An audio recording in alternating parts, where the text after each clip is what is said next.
আসসালামু আলাইকুম রহমতুল্লাহ। আপনার বাচ্চা কি সবকিছুতে জেদ করে? কথা শুনতে চায় না। যতই বুঝাচ্ছেন তারপরও কথা শুনতে চাচ্ছে না, তাহলে আপনি একা নন। এরকম ভুক্তভোগী অনেক বাবা-মাই আছে। আজকে আমি আপনাদের ৩ টি কৌশল বলব, যেই কৌশলের মাধ্যমে আপনার বাচ্চাকে পরিবর্তন করতে পারবেন ইনশাআল্লাহ। কিছুদিন আগে আমার এক অভিভাবক আমাকে ফোন করে বলল, তার ৬ বছরের বাচ্চা শুধুই জেদ করে, কথা শুনতে চায় না। তাকে পড়তে বসতে বললে সে পড়তে বসতে চায় না। তাকে নামাজ পড়তে যেতে বললে সে নামাজ পড়তেও চায় না। সে বলল যে, "আমি রাগ না করে পারি না।" আমি তাকে বললাম, "আপনি কি আপনার সন্তানের সাথে যুদ্ধ ঘোষণা করেছেন? নাকি ভালোবাসা দিয়ে বুঝিয়ে বলেছেন?" সে তো চুপ হয়ে গেল।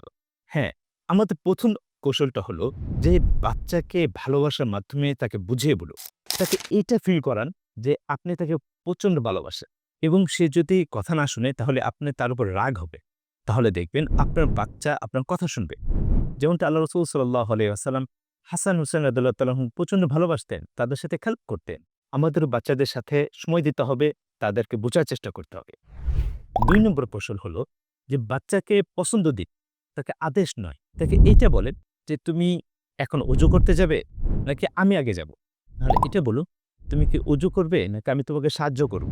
তাকে এরকম অপশন দিন যে সে কোনটা করবে।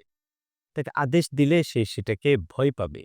তাকে পছন্দ দিন, তা দেখবেন আস্তে, আস্তে সে নিজেকে স্বাধীন মনে করবে এবং সে সেটা পড়ার চেষ্টা করবে। ৩ নম্বর কৌশল হলো, বাচ্চাকে একটা নিয়মের মধ্যে নিয়ে আসতে হবে। তাকে একটা রুটিন মাফিক তার জীবন ব্যবস্থা করে গড়ে তুলুন। তাকে একটা রুটিন দিই। সে সকালে ঘুম থেকে উঠে নামাজ পড়বে, তারপর সে কিছু নাস্তা করবে, তারপর সে পড়তে বসবে। এরকমভাবে কখন কি করবে? এরকম একটা রুটিন তাকে লিখে দিই।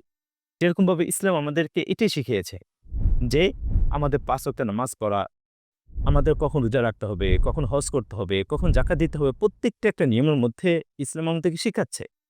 সেরকমভাবে আমাদের ঘরের মধ্যেও বাচ্চাকেও নিয়মের মধ্যে নিয়ে আসতে হবে।